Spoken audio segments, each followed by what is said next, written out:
The rain hammers against the bulletproof windows like 1,000 tiny fists, each drop a plea for mercy that no one will answer. Rafael Calabrese kneels on the Italian marble floor of his penthouse study, his expensive suit jacket discarded across the mahogany desk behind him. The Rolex on his wrist reads 11:11 p.m. His hands, the same hands that signed death warrants without hesitation, now tremble as he stares at the surveillance photograph on his phone. A small boy. 5 years old. Alone on a street corner 3 miles away in the November cold.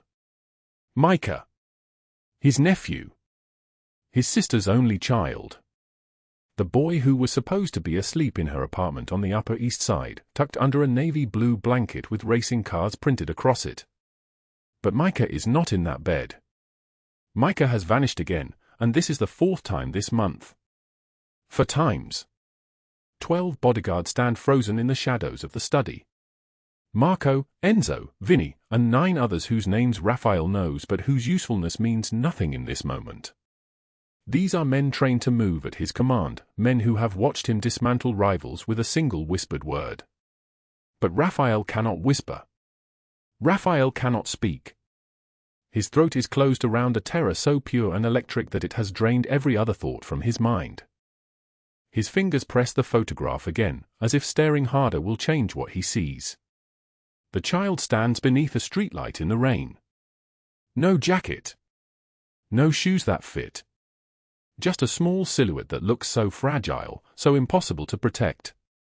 The study door explodes open. Vinny rushes through, his black overcoat dripping onto the Persian rug. He is breathing hard, his voice cracking with urgency.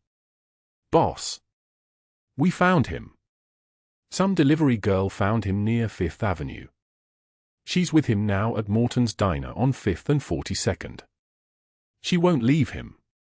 She's been sitting with him for almost an hour." Rafael's head lifts. His dark eyes, storm gray and burning, lock onto his lieutenant's face. "What did you say?" "The girl, boss. She's a nobody. Just a delivery worker. But she found your nephew alone in the rain and she didn't walk away. She stayed with him. She fed him. She's keeping him warm right now in that diner and she won't take a single penny for it. Our men are watching from across the street." Rafael's body goes perfectly still. The most dangerous man in New York becomes, for one fraction of a second, the smallest piece of himself. A man who cannot breathe. A man whose power means absolutely nothing when his child's life hangs in the balance. He stands. His movements are slow, deliberate, each one controlled despite the fire consuming his chest. He walks to the window and presses his palm against the cold glass. Outside, the city sprawls beneath him like a kingdom of glass and steel that he owns.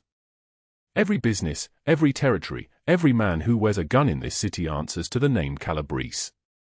And yet a stranger found his nephew in the rain. A stranger kept him warm while Rafael's 12 men stood frozen, waiting for orders he could not give. He turns back to Vinny. "Show me." Vinny pulls out his phone. The screen illuminates. The diner appears in grainy surveillance footage, the kind taken from a camera across the street. Through the rain-streaked window, Rafael can see a booth near the kitchen. A small boy sits inside, his tiny shoulders hunched over a bowl of soup. His dark hair is wet and matted against his head. And beside him sits a young woman. Mid-20s, Rafael thinks. Long dark hair tangled from the rain. A threadbare jacket that has been soaked through and dried in patches. Her face is turned toward Micah with an expression that Rafael has not seen directed toward his nephew in months. It is gentleness. Pure, uncomplicated gentleness. She is speaking to the boy, her lips moving, though Rafael cannot hear her voice through the phone. But he can see how Micah's shoulders relax slightly. He can see how the boy's spoon moves toward the soup again. He can see how the woman reaches out and gently touches the child's cheek, checking his temperature, a gesture so small and so devastatingly maternal that it stops Rafael's heart. "What is her name?" Rafael's voice emerges low and solid like an oath. "Elena Santos, boss." She's a delivery driver. She works for a gig service. No criminal record. No family. Lives in a walk-up in Bushwick. She makes maybe $400 a week if she's lucky. Our men say she ordered soup from the diner and gave it to the boy. She paid for it herself. Rafael's grip tightens on the phone. He watches Elena lean closer to Micah and point at something on his hand. A bruise. A mark from falling. She is examining it with the same intensity that Rafael's own doctor uses when examining the boy. She is trying to assess damage. She is trying to help. Bring her to me. Boss? Vinny's voice carries a question. Bring her to the penthouse. Now. And do not frighten the boy. Whatever she needs to know, she will learn when she gets here.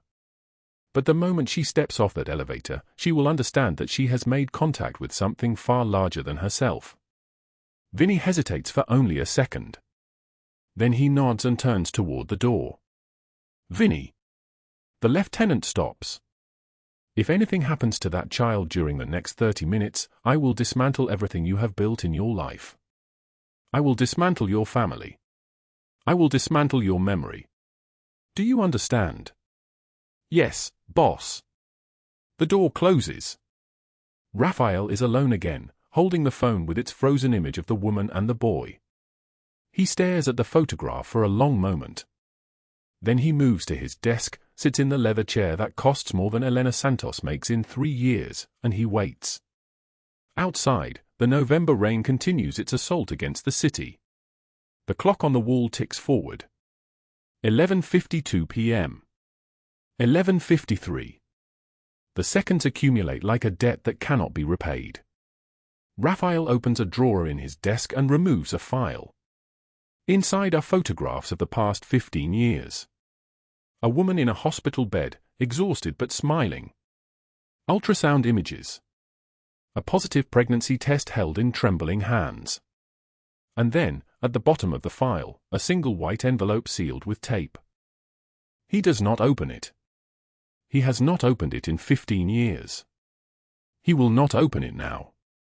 Instead, he closes the drawer and returns to staring out the window at the rain and the city and the life that everything he owns cannot protect. At that same hour, 3 miles south and 20 blocks west, Elena Santos pedals her delivery scooter through the downpour, her threadbare jacket soaked completely through. The temperature has dropped to 42 degrees, and her breath comes in visible clouds that dissolve into the darkness. Her phone screen shows the time, 11:43 p.m. She has been on shift for 6 hours and made $18 in tips. Her pocket contains $78. This is all the money she has left in the world until next Friday. The gig service app on her phone sends her another delivery notification. A residential building on 5th Avenue. Orders for Chinese food going to the 6th floor. $2 tip if the timer comes in under 30 minutes. Elena accepts it because she cannot afford to refuse anything. The delivery will take her through the warehouse district and back toward the diner where she picks up orders at 3 in the morning on Thursdays. The rain slicks the streets beneath her scooter's tires. She has to brake 3 times to avoid hydroplaning. Her hands are numb inside gloves that have holes in both thumbs. Her feet, inside sneakers with the sole separating from the heel, are soaked through completely. She doesn't have the money to repair the shoe. She doesn't have the money for a replacement. She has calculated that if she is very careful with the money in her pocket, she can eat rice and beans for another 8 days until her next payment hits her account. But the rain is getting worse. And her delivery to 5th Avenue is still pending. Elena leans her scooter against the metal railing in front of the Chinese restaurant on 42nd Street and runs inside. The owner, Mrs. Chen, hands her the order without looking up from her counter. The bag is warm and smells of sesame oil and something sweet. Be careful, Mrs. Chen calls out as Elena turns toward the door. The rain is dangerous tonight. Elena nods and pushes back out into the cold. The ride to 5th Avenue takes 8 minutes. Her legs are burning by the time she reaches the building, a narrow townhouse squeezed between 2 larger structures. The delivery is supposed to go to the 6th floor. but there is no building entrance visible from the front. The address belongs to a residential building, but the door is locked behind a security gate. Elena checks her phone. The drop-off instructions say to leave the delivery at the building entrance if no one answers the door. She walks to the front gate and sets the warm bag carefully on the marble step. She takes a photograph with her phone to confirm delivery and marks the order complete. Her payment arrives immediately. $2. She turns to walk back to her scooter when a sound stops her. A whimper. Very small. Very soft. The kind of sound a small animal makes when it is afraid. Elena freezes. The sound comes again from her left, from the narrow alley that runs beside the townhouse. She walks toward it, her footsteps splashing in the puddles that are beginning to form. The alley is dark, lit only by the distant glow of a streetlight at the corner. And there, curled up against the brick wall near a cardboard box, is a child. A boy. Maybe 5 years old. His dark hair is plastered to his skull. He wears a thin blue sweater that provides no protection against the rain. His lips have taken on a pale purple color. His eyes are open, staring at Elena with the kind of terror that only small children understand. Elena moves slowly forward. She sits down on her heels so that she is at eye level with the boy, not looming above him. Her voice, when she speaks, is barely a whisper. "Hello, little one. My name is Elena. What is your name?" The boy does not answer. He is shaking. His whole body convulses with cold and fear in equal measure. Elena reaches out very slowly and touches his arm. His skin is ice. This child has been outside for far too long. This child needs help immediately. "I am not going to hurt you," Elena continues, her voice like a prayer. "I am not going to take you anywhere you do not want to go. But you cannot stay here in the rain. You will get sick. Do you understand?" The boy's eyes fill with tears.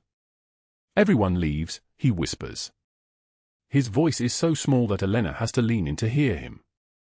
"Everyone leaves. I do not want to be alone." Elena feels something tear open inside her chest. She has been alone for so long that she recognizes this terror. She remembers being small like this, being left in a place with no one to protect her. She stands and walks back to her scooter. She retrieves the delivery bag from the building step, the one she was supposed to leave there. The Chinese food inside is still warm. She walks back to the boy and sits beside him on the wet pavement. "Come with me," she says. "There is a place nearby where it is warm. We can eat together." The boy hesitates. Then, slowly, he reaches out and takes her hand. Elena's phone shows the time, 11:36 p.m. She does not know that she has just made the most important choice of her life. She does not know that she has just touched the edge of something far larger than her own survival. She knows only that a small boy is cold and afraid and alone, and she cannot be responsible for leaving him. The Morton's Diner on 5th and 42nd is open 24 hours. Elena has picked up orders here 3 times a week for the past 2 years. The owner, Mr. Petros, nods at her as she walks in with Micah. He does not ask questions about the soaked child. Elena leads the boy to a booth near the kitchen where the warmth is strongest. She orders a bowl of chicken soup, the mildest thing on the menu.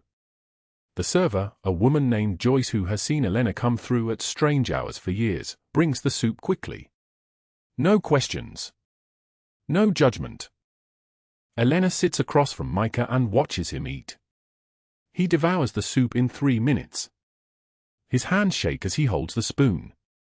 "What is your name?" Elena asks again, more gently this time. "Micah," the boy whispers. "That is a beautiful name. Do you have a family, Micah? Someone who cares about you?" Micah's eyes fill with tears again. "My aunt. Her name is Lisa. She was sleeping. I just wanted to go outside for a little bit. I just wanted to see the rain." Elena's heart breaks open. This is a child who was not abused. This is not a trafficking situation. This is a small boy who wandered out of his safe place and became lost in the dark. She reaches across the table and takes his tiny hand. You are safe now. I am going to stay with you until we find your aunt. I promise. Micah looks at her with eyes that have seen too much uncertainty. You promise? Even when I am cold and wet. I promise, Elena says. Even then. Especially then. At 11:49 p.m., Rafael's phone rings. It is Vinny. Boss. We have confirmation. The girl is at Morton's diner. She is with your nephew. They are sitting in a booth together. She is feeding him and talking to him like he is her own child. Rafael closes his eyes. Family is not always bound by blood but by those who choose to stay when the storm arrives.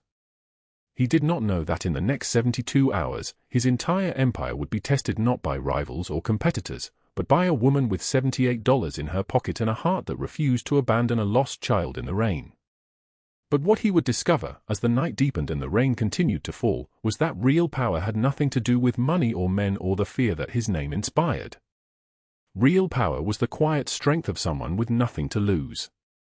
Before we continue with what happened next, drop a like if this story already has your heart racing. Share it with someone who needs to know that ordinary people can be extraordinary. Subscribe so you do not miss the moment everything changes. Now let us go back further, to the morning of that same day when Elena Santos was just trying to survive another ordinary shift. The summer heat clings to Elena Santos like all that will not wash away. She pedals her scooter through the thick air of Fifth Avenue at 8:34 in the evening, her threadbare denim jacket with the torn left sleeve flapping against her ribs as she navigates the crowded streets of New York. For more deliveries. 2 more hours. Then home to her studio apartment that costs too much and gives her too little. Her phone buzzes against her hip. She does not need to look at it to know the number. $200,000.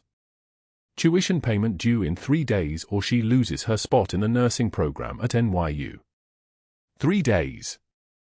She has $78 in her bank account. The number sits in her chest like a stone. At the red light on 52nd Street, she pulls up her banking app with trembling fingers. 78. That is what remains of 8 years of saving, of skipping meals, of taking the night shifts that other delivery drivers refuse. $78 between her and the end of everything she has worked for. The light turns green. She accelerates. The first delivery is pad thai to apartment for C on Madison Avenue. $43. She waits 11 minutes outside the door while the customer inspects it through the peephole before opening. The woman is wearing a silk robe that probably costs more than Elena's entire wardrobe. She takes the bag, wrinkles her nose, says the food looks cold. Elena's jaw tightens but she smiles, the smile she has perfected over 2,000 deliveries. I apologize. I hope it warms up for you. The woman tips $1 and closes the door. Elena stands in the hallway for a moment, feeling the weight of it settle into her shoulders like ash. Back down 5 flights of stairs. Back to the scooter. Back into the heat. The rain starts at 9:17 p.m. It comes without warning, as summer storms in New York do, turning the streets into rivers of reflected light. Elena pulls her jacket tighter around herself even though it does nothing. The torn sleeve lets the rain straight through. Drops drip from her hair and fall onto her phone as she navigates to the next address. She wipes the screen with the back of her hand, smearing the glass with wet dirt. The second delivery is to the penthouse on Park Avenue. Apartment 47B. She has delivered to this building before, but never to this floor. Never to the top. The elevator is brass and mirrored, and it rises so slowly that she counts her heartbeats. 112 by the time the doors open onto a hallway so quiet it feels like entering a church. The door to 47B is solid oak, dark and imposing. She knocks. A man in a black suit opens it immediately, as if he had been waiting on the other side. Pietro. She has seen him before in the lobby, always standing near the entrance in exactly the same position, watching.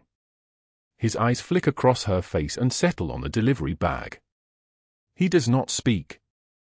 He takes it from her hands without a word and closes the door. Elena turns toward the elevator.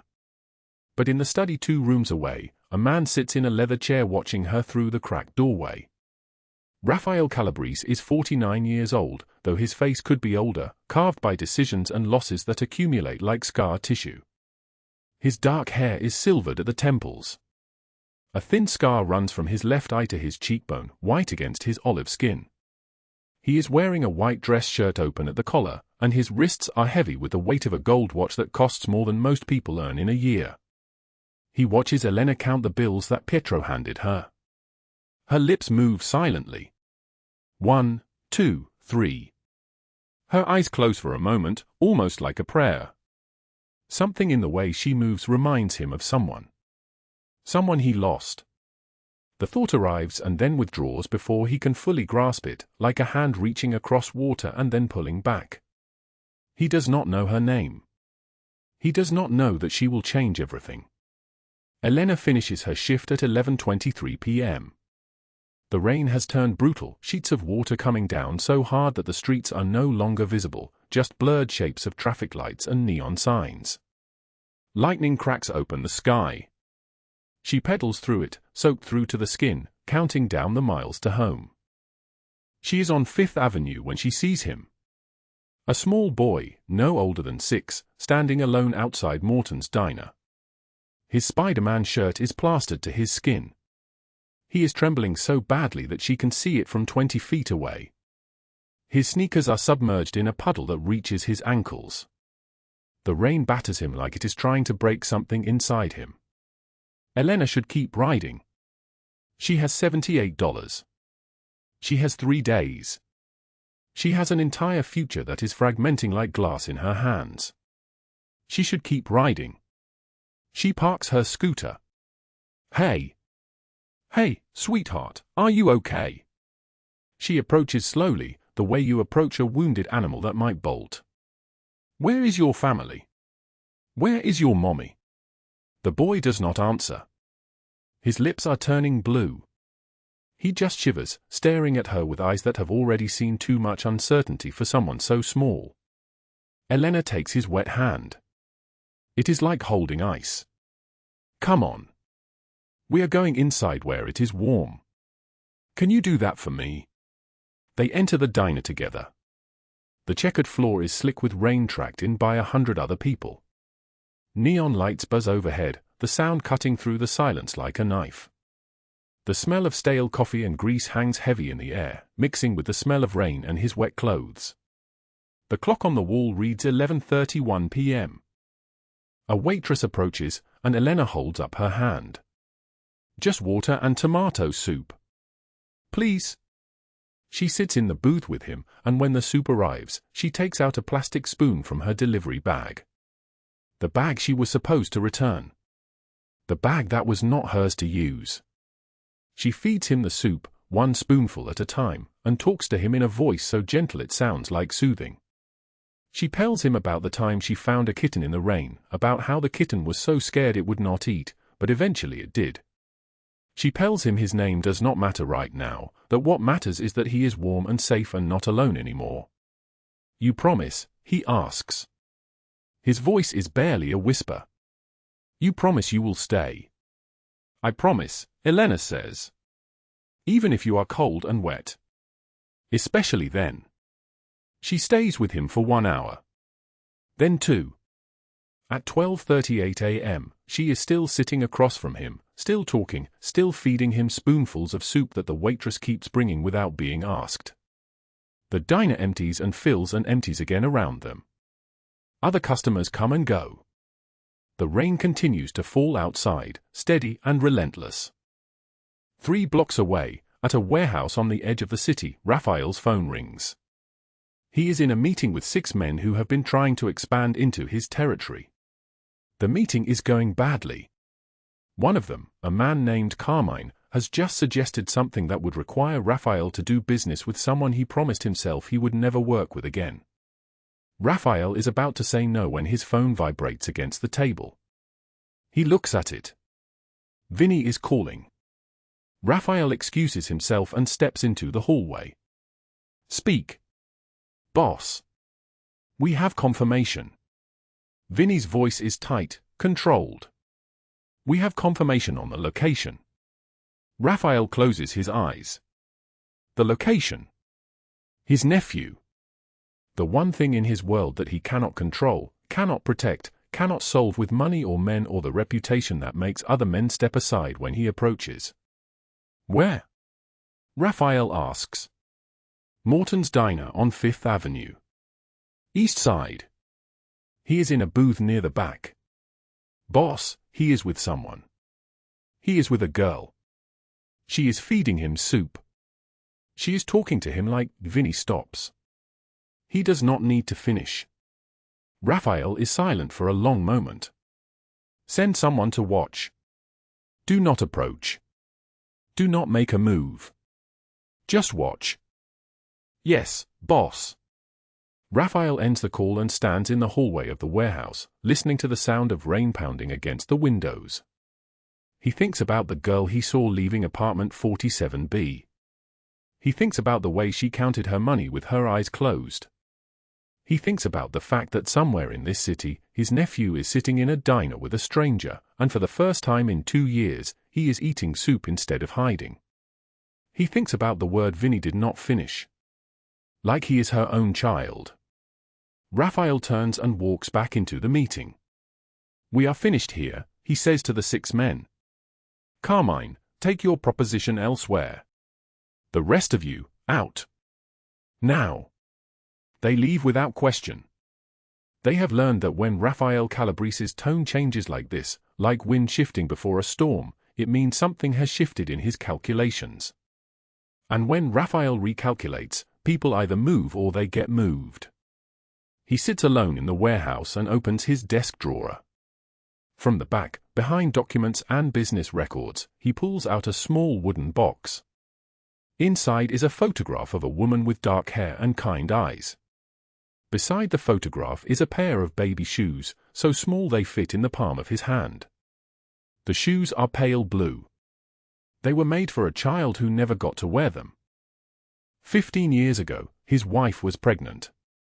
15 years ago, Rafael Calabrese was building his empire, making his name, becoming the kind of man that other men feared. He was so focused on power that he did not see his wife struggling. He did not see the way she held her stomach, the way her face went pale in the mornings. He was too busy making deals, too busy ensuring that his child would inherit a kingdom. His wife went into labor at 7 months. Something was wrong. By the time they reached the hospital, it was already too late. His son was stillborn. His wife lived, but something in her broke that day that could never be repaired. She left him a year later, and he never saw her again. The baby shoes have been in this box ever since. Rafael has never told anyone about them. His men do not know. His brother does not know. No one knows that the most powerful man in New York sometimes sits alone at night and holds shoes that were never worn. At 1:15 a.m., Elena finally stands up from the booth at Morton's Diner. Micah has fallen asleep, his small head resting against her arm. His breathing is steady now, his lips no longer blue. She carefully lifts him and carries him to her scooter. She does not have a car. She does not have anywhere to take him except home. She wraps her jacket around him to keep him warm, and she pedals slowly through the rain. She does not know that Vinny is following her, 2 car lengths behind, in a black SUV with tinted windows. She does not know that Rafael Calabrese is standing at the window of his penthouse, watching the rain, waiting for Vinny to send him the address. She does not know that in the next 72 hours, her entire world will shift on its axis. What she knows is this: a child was lost, and she found him. A child was cold, and she warmed him. A child was alone, and she chose to stay. Everything else is secondary. Everything else is noise. At 1:41 a.m., Elena arrives at her studio apartment on the Lower East Side. It is small enough that she can touch both walls if she stands in the center and stretches her arms. There is a bed, a desk where she studies, a kitchenette with a stove that only half works. On the shelf above her desk is a photograph of herself as a child, standing in front of a shelter, wearing clothes that do not fit. In her arms is a pair of baby shoes that she kept from the shelters lost and found. Those shoes have traveled with her through every move, every loss, every time she almost gave up. She kept them to remind herself that somewhere, someone's child was loved enough that they were given shoes, even if those shoes were eventually lost. She sets Micah on her bed and covers him with her blanket. Then she sits at her desk and opens her laptop. She types her name into every search engine, trying to find out who he is. Nothing. No missing child reports. Nothing. At 2:03 a.m., her phone buzzes. A text from an unknown number: "We know where you live. We know who the boy is. You will return him tomorrow, or there will be consequences." Elena's hands go cold. She reads it 3 times. She does not understand it, but she understands the threat. She understands that she has made a terrible mistake. She understands that the boy in her bed is not lost. He is escaped. And someone very dangerous has noticed that she found him. The rain hammered against the windows of Rafael Calabrese's penthouse at 11:52 p.m., and down on the street below, a delivery girl with $78 in her pocket was about to change everything. Elena Santos sat in a leather chair that cost more than her monthly rent, her hands trembling in her lap, while the most powerful man in New York studied her face like he was trying to solve a riddle written in pain. Rafael Calabrese was tall, broad-shouldered, dressed in a charcoal suit that hung on him like it was tailored to his breathing. His hair was dark, silvered at the temples, and his eyes, storm gray and penetrating, held the weight of 15 years of secrets.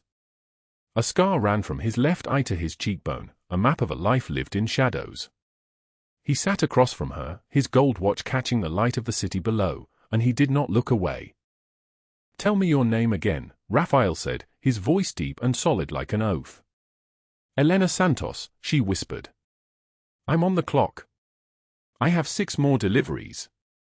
"You refused $500, he continued, as if she hadn't spoken. "3 nights ago, at Morton's Diner. You found my nephew Micah alone in the rain. You fed him soup from your own delivery bag.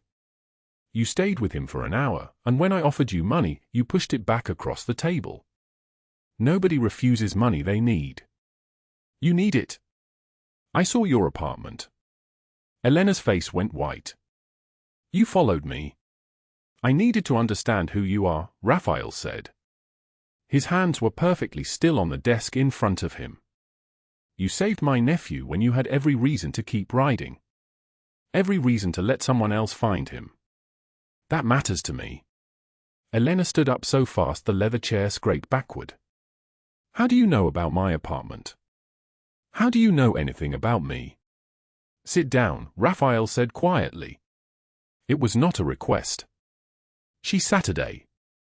$200,000, Rafael continued. "That is the amount of your tuition bill.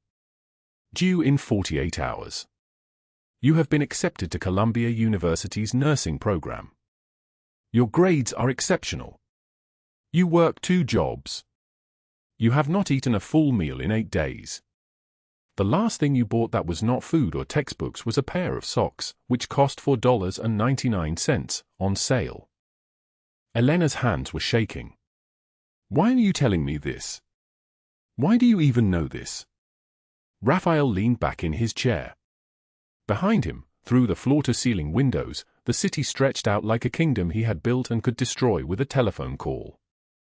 15 years ago, my first child was stillborn. A daughter. We had prepared a nursery, painted it yellow because we did not know if it would be a boy or a girl. I had furniture built by artisans in Milan. I had a mobile commissioned with stars that turned slowly in the breeze. I never slept in that room. I never held her. And I have never dismantled it. The door stays closed. Her name was going to be Sophia."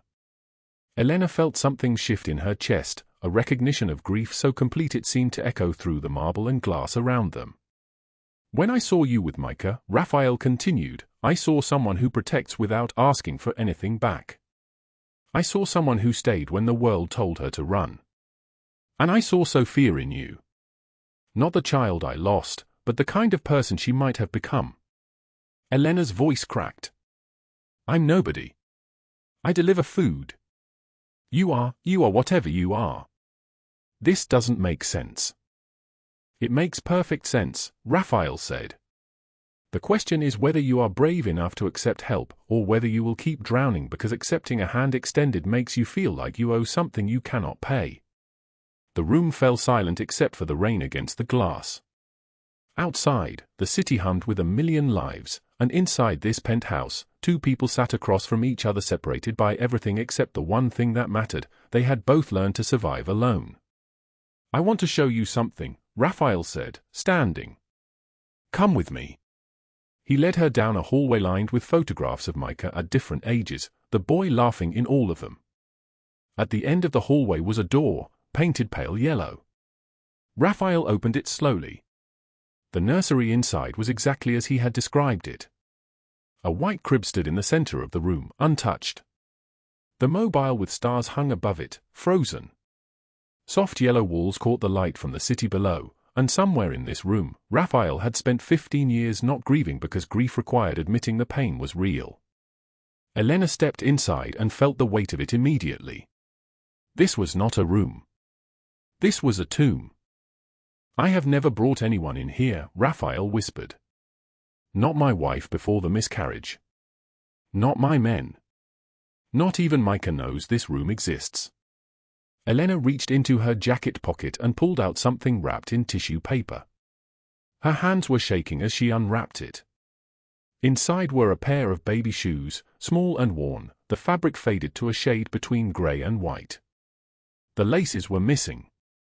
The heel was worn through at the back. These are mine, Elena said. I was 7 when I was brought to the shelter. I was wearing these shoes. The shelter threw everything away when I left except these.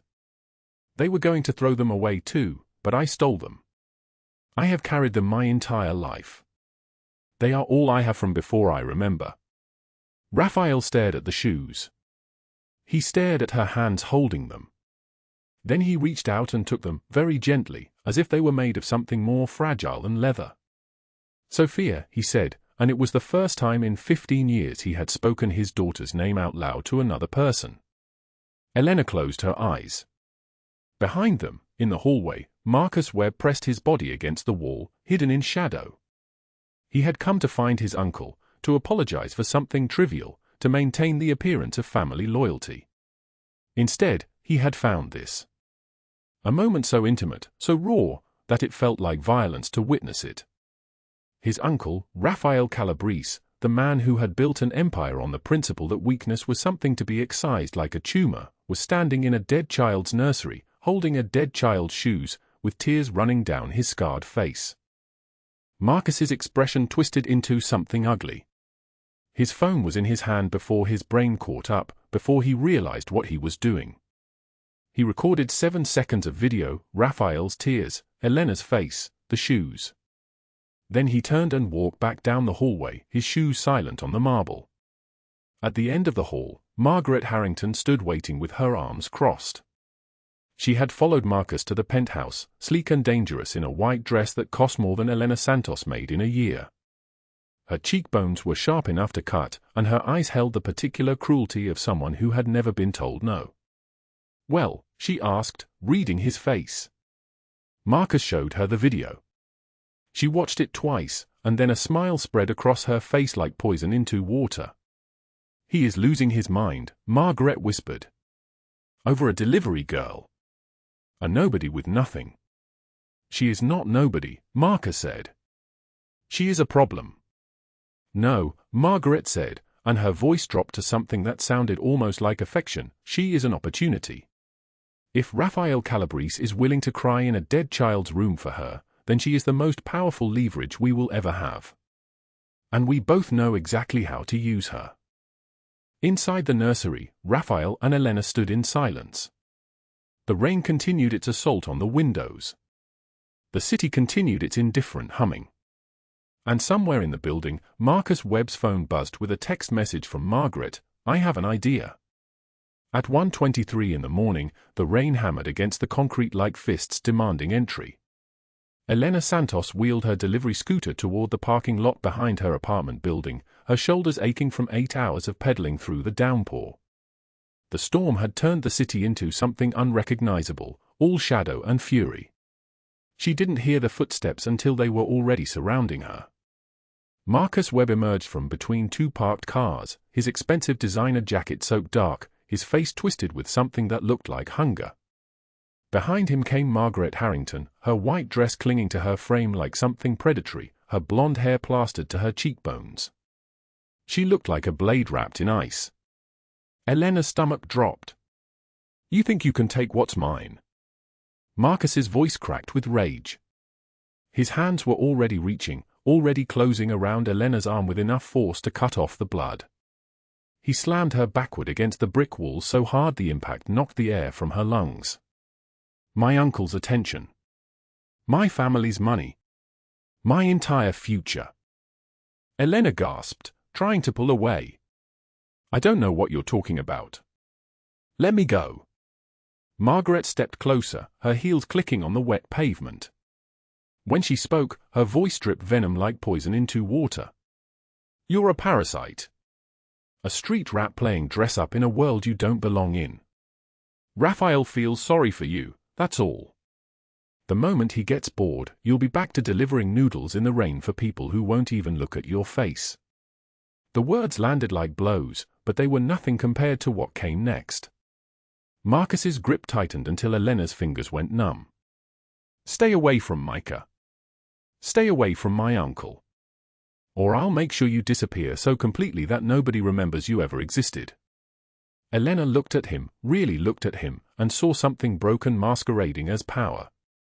She spat directly into his face. The sound of his fist against her ribs came first. Then her head snapping backward against the brick. Then Margaret's cold hands pinning her arms while Marcus delivered blow after blow, his rage a living thing that had learned to wear skin. The pain was everywhere and nowhere. Elena tried to scream but his hand covered her mouth. The rain mixed with blood on the concrete. Her vision splintered into fragments. At 1:51 in the morning, Elena stumbled through the glass doors of Morton's diner. The fluorescent lights felt like an assault. The neon signs in the window flickered, red, blue, casting her shadow in violent alternation against the checkered floor. One eye was swollen completely shut, the skin around it purple and grotesque, already turning the color of old plums. Handprint bruises wrapped around her throat like a necklace from a nightmare, 5 fingers pressed so hard into her skin that each one had left its own bruise. Her lip was split open, blood dried in a dark line from her chin to her jaw. Her ribs screamed with every breath, each one a reminder that she had been broken and left on the pavement. Jimmy, the night cook, was standing at the espresso machine when he looked up. His cup fell from his hands and shattered on the tile. "Jesus Christ, Elena! What happened?" She couldn't answer. Her voice was gone, trapped somewhere in her throat beneath the bruises. She moved toward the back booth on autopilot, her legs carrying her forward while her mind was still lying on that wet pavement, still feeling Marcus's knuckles against her ribs. She collapsed into the booth and sat there shaking. The neon lights reflected off the dark window, and in that distorted glass she saw a stranger looking back at her. Broken. Beaten. Destroyed. Her hands trembled as she tried to dial her phone. But the numbers blurred. Her vision fractured. She thought of calling the police, but Marcus Webb's face appeared in her mind, Marcus Webb with his inherited money and his inherited cruelty and his inherited connections to every lawyer in the city. Margaret Harrington's face appeared next, Margaret with her family name that opened doors and closed investigations and made inconvenient evidence disappear. "They have power," Elena's voice whispered inside her skull. "You have $78 and bruises that will fade. You have nothing. Nobody will believe you. Nobody will care. Nobody cares about girls like you." Her jacket hung over the booth seat, soaked through with rain. Something crinkled in the pocket. With shaking fingers, Elena reached inside and pulled out a crayon drawing, its colors bleeding slightly from the moisture. Micah had drawn two figures holding hands beneath a rainbow. The sun was yellow. The sky was blue. One figure was much taller than the other. At the top, in his careful 4-year-old letters, he had written, "Lena and me." Her vision blurred. Not from pain this time. Her fingers hovered over the phone. She had saved Rafael's number weeks ago but had never called it. Calling it would be an admission that she needed him. Calling it would be crossing a line she had told herself never to cross. Calling it would mean depending on someone else, and Elena Santos had learned long ago that depending on people was how you got hurt. She dialed. Rafael Calabrese answered on the second ring. He didn't say hello. He said, "Elena." "I?" Her voice came out broken, fractured, barely a whisper. "I need help." He was already moving. She heard it in the background, keys, footsteps, the sound of an engine starting. "Where are you?" "Morton's Diner. 5th Ann. Vinny is for minutes away. Do not move." The line went dead. 3 minutes and 47 seconds passed. Elena sat in that booth with her swollen face and her shattered ribs and her child's drawing, and she waited. The rain continued its assault on the windows. The neon lights continued their violent blinking. The city outside continued its indifferent humming, utterly unaware that a woman's entire existence had just been unmade. When Vinny's black SUV pulled up outside, his tires made a sound like a gunshot against the wet pavement. Rafael was out of the vehicle before it fully stopped. He moved through the diner like something lethal, his cashmere coat swinging behind him. His eyes found Elena in the back booth and something inside him crystallized into fury so pure it was almost silent. He knelt beside her, his expensive suit touching the worn vinyl. His voice, when he spoke, shook with rage that he was barely containing. "Who did this?" Elena tried to speak. Her lip had swollen so much that her words came out slurred. "Marcus. And Margaret. They said I don't belong in your world." Rafael's jaw clenched so hard that Vinny, standing 3 feet away, could hear his teeth grinding. When he looked at Elena's face, really looked at it, taking in every bruise, every cut, every violation, something cold and dangerous stirred in his chest. It wasn't anger anymore. It was mathematics. It was reckoning. "You belong wherever you choose to be," Rafael said, and his voice was so low it was barely audible. And they just made the worst mistake of their lives. He called for a doctor. Within 20 minutes, a man in an expensive suit arrived at Rafael's penthouse with a medical bag and the kind of discretion that money purchases. Elena was settled in a guest room, her ribs examined, her wounds cleaned, her pain managed. Rafael watched from the doorway while the doctor worked, and his expression never changed. But when the doctor left and Elena was sleeping, Rafael went to his study. He stood at the window overlooking the city, the rain still falling, the lights still burning below, and he made 3 phone calls. By 9:15 in the morning, 12 men in black tactical gear moved like ghosts through Marcus Webb's penthouse apartment. They didn't knock.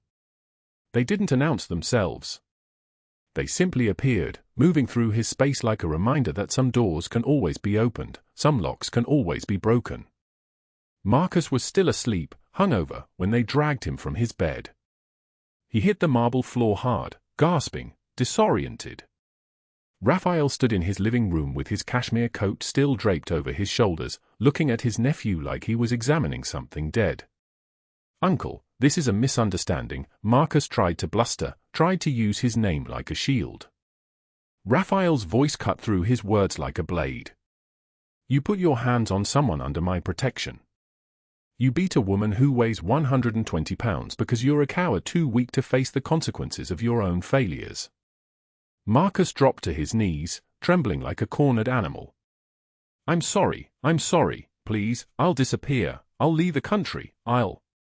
Too late. At 11 o'clock in the morning, federal agents arrived at Marcus's door. Rafael had made one phone call to a contact buried deep in the FBI. That contact had made one phone call to another contact. By noon, the entire operation was in motion. Drug trafficking charges. Money laundering. Assault with a history of cover-ups. The evidence Rafael's men had collected was meticulous, irrefutable, perfect. The footage went viral by 1 o'clock. Marcus Webb in handcuffs, being walked out of his building in nothing but his underwear, crying like a child. By 3 o'clock, the charges had accumulated, 40-year federal minimum, his trust fund frozen, his allies scattering like roaches when the light came on. Margaret Harrington was hosting a charity brunch at the Plaza Hotel when the screens around the ballroom suddenly flickered to life. She was mid-sentence, mid-smile, holding a champagne flute worth more than Elena's monthly rent, when the video started playing. For minutes of footage, Elena pinned against the brick wall. Marcus's fists. Margaret's hands holding her steady. Their faces twisted with rage and something darker, something that looked like joy. The room went silent. Margaret's champagne flute fell from her hand and shattered on the marble floor. "No," she whispered. "No, that's not." But the video continued. Every blow. Every cruel word Margaret had whispered. Every moment of her participation in the violence. The reporters swarmed her before she could move toward the exit. Cameras flashed. Her face went white as bone. By evening, every news outlet in New York was running the story. Socialite Margaret Harrington caught on camera in brutal assault. Her charity board voted her out by 5 o'clock.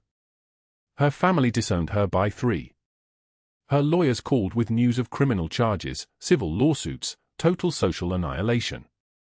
Rafael watched both destructions unfold from his study, Elena resting in the guest room down the hall. Vinny stood beside him, waiting for orders. "Boss," Vinny said quietly. "You want them dead." Rafael didn't turn from the window. The rain had finally stopped. The city was beginning to glimmer in the weak afternoon light.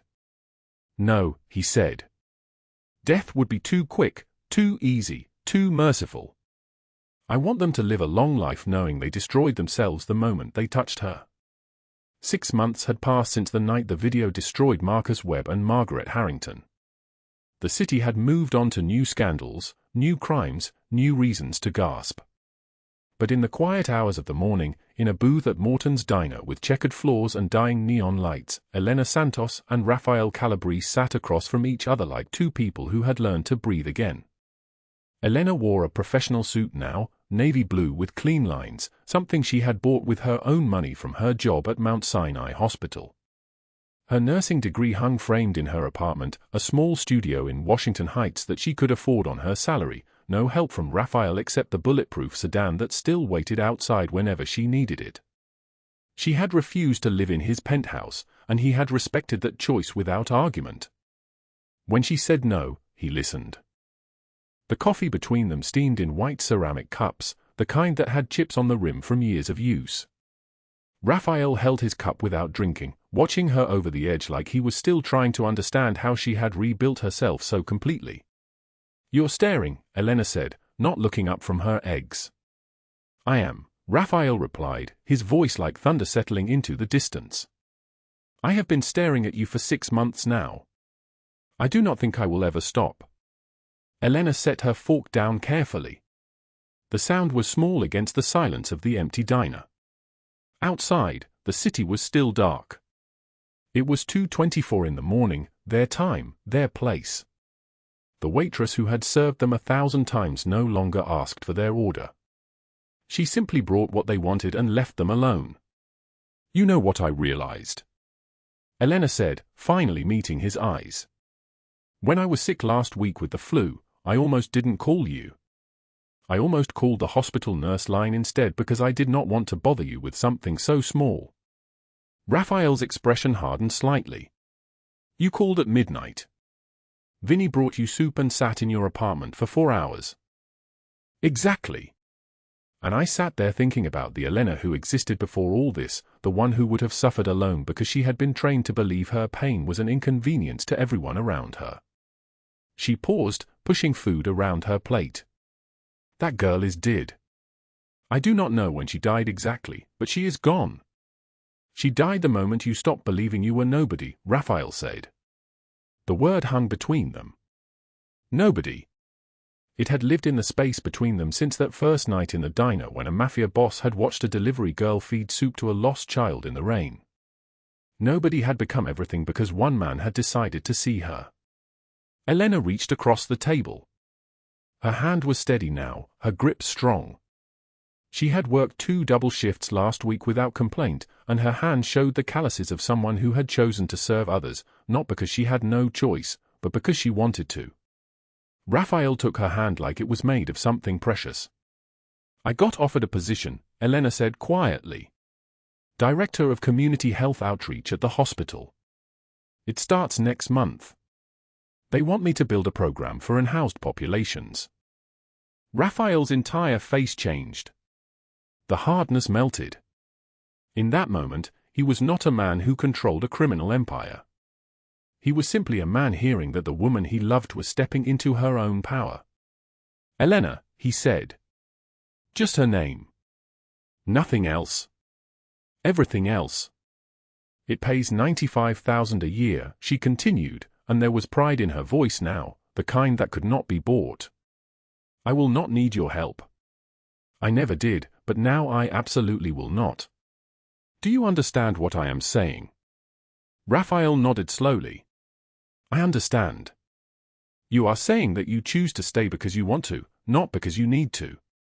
You are saying that you are my equal, and I have been waiting to hear you say those words since the moment you walked into my study soaked from the rain. Elena smiled, and it was the kind of smile that made the neon lights in the diner seem dim by comparison. There is something else, Rafael said. He reached into his jacket and pulled out a small box, leather and black, the kind that held only one purpose. I have been carrying this for 2 months. I have been waiting for the right moment, but there is no right moment. There is only now, and you, and the fact that I cannot imagine a single day of my life that does not include your voice.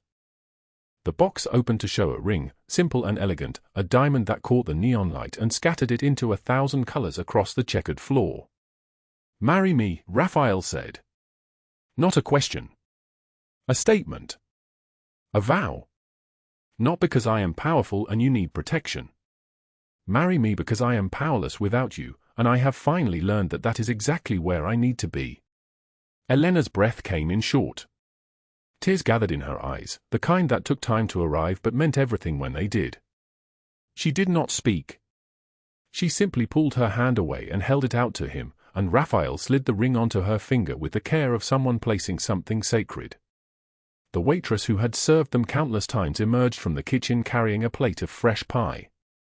She set it down without comment, but her eyes were soft. Everyone in the diner knew. New York knew. The city had watched Rafael Calabrese transform from a man who ruled through fear into a man who knelt to one woman in a booth at 3 in the morning. 3 weeks later, they stood together in the lobby of Mount Sinai Hospital, cutting a ribbon that had been strung across glass doors by 3 small hands. Micah held oversized scissors between his tiny palms, grinning like he had won the lottery. Elena stood in a cream-colored dress suit that she had sewn herself with help from a tailor in Chinatown. Rafael wore a gray suit, tailored in Italy but meant to be worn this way, beside her, not above her. The Sofia Santos Foundation had opened its doors. The name carried weight. Sofia, Rafael's daughter, stillborn 15 years ago in the snow, lost before she could take a single breath. And Santos, Elena's mother, who had cleaned houses for 40 years and died with nothing but the knowledge that her daughter had survived.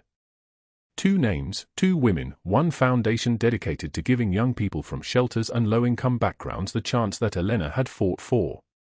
A reporter thrust a microphone toward Rafael. Mr. Calabrese, what inspired this sudden shift from your previous business interests? Rafael looked at Elena. His eyes said everything before his words arrived. Someone showed me that power without purpose is just noise. Someone showed me that the measure of a man is not in what he takes, but in what he builds for others. That someone is standing right beside me. Elena spoke next, her voice clear and professional, the voice of a woman who had become whole. This foundation is not charity. Charity makes people dependent. This is investment in human beings who had the misfortune of being born into circumstances that try to erase them. We are saying, you are not erased. You matter. And we will help you prove it to the world. The reporters scribbled. The cameras flashed. Vinny and Pietro stood in the background wearing expressions that suggested they still could not quite believe what they were witnessing. Vinny had actually said, 2 days earlier, if someone had told me 5 years ago that Rafael Calabrese would be cutting ribbons at hospital fundraisers and crying during wedding vows, I would have had them disappeared. But Rafael had cried. On their wedding day, 3 weeks after the proposal, he had stood in a small chapel with Elena's co-workers and his lieutenants bearing witness, and when the priest asked if he took this woman to be his wife, Rafael's voice had broken like old ice. The tears came because he understood, finally, what it meant to have something more valuable than an empire. Meanwhile, in a federal prison in upstate New York, Marcus Webb watched the foundation opening on a mounted television in the prison cafeteria. His face had hollowed over the months. 40 years. He would be 67 when he was released, if he was released. The charges had accumulated like snow: assault, attempted murder, conspiracy, organized crime, charges that had nothing to do with Elena but everything to do with his father's neglect in handling his son.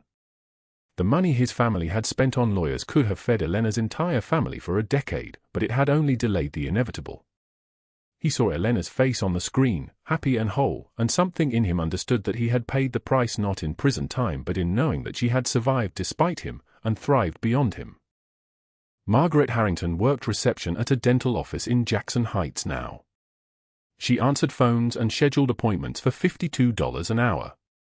The society that had raised her, the foundations and charities that had been her stage, had vanished the moment the video went viral. Her family had given her 1 year to fix it, and when she could not, they had cut her off entirely. No trust fund. No family name. No power. She was nobody now, just as she had always treated others as nobody. The irony was so precise, so surgical, that even she had to acknowledge it held a kind of justice. But in the diner, at 3 in the morning, Elena and Rafael no longer thought about them. The neon lights buzzed their familiar song. The checkered floor gleamed under boots and shoes. Steam rose from coffee cups that would never hold the answers to every question, but held enough warmth to face the night. Micah was asleep on the bench beside Elena, his head against her shoulder, his small hand holding hers even in sleep. "Do you know what I love most about you?" Elena asked Rafael, watching the boy breathe. Rafael leaned across the table. "Tell me." "That you followed me that night. Not because you owned me, but because you needed to understand who I was. And when you understood, you loved me anyway. You loved me because I was strong enough to survive alone, not because I needed you to survive." Rafael's hand covered hers, and Micah's small hand between them, creating a chain of 3 people who had all been abandoned by the world and had learned to build their own family. "Family is not always bound by blood," Rafael said softly, "but by those who choose to stay when the storm arrives." Outside, the city woke up. Delivery trucks rumbled past. Construction workers shouted greetings. The sun began its slow climb over the buildings of New York. And in a diner that had been their beginning and would be their forever place, 3 people sat together in the light, the darkness finally behind them, the future bright and certain and entirely their own. If this story moved your heart, please like this video and share it with someone who needs to know that second chances exist. Subscribe because tomorrow we have another story about love, resilience, and the power of seeing people when the world has tried to make them invisible. Drop a comment below and tell us, have you ever helped a stranger and had it change your life? We read every single comment you leave, and your words are what keep us creating stories like this one. Thank you for staying with us until the very end. Goodbye, and we will see you again in the next video.